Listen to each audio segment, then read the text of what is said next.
Welcome to the Colonial building. This is a shared living experience in the heart of the Ithaca Commons. Each studio efficiency apartment has its own private bathroom, and there is a communal kitchen on each floor for tenants to share. We're here today to see apartment 301, an efficiency on the third floor. Let's head on in. We enter into a hallway area where you can find your microwave and mini refrigerator.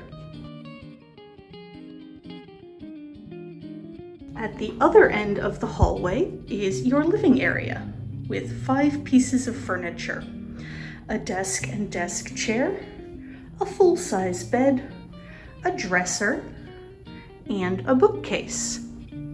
This apartment has one large window facing north, overlooking the Ithaca Commons.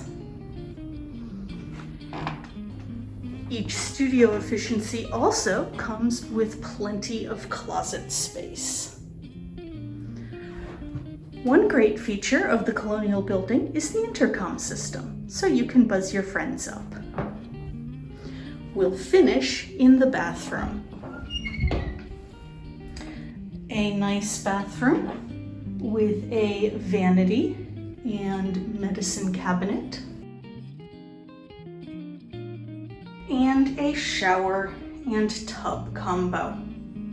Rent for apartments in the Colonial building includes heat, water, trash and recycling fees, and electricity. High-speed internet is available upon request. Thank you for coming on a tour of Colonial 301. Call us today for availability.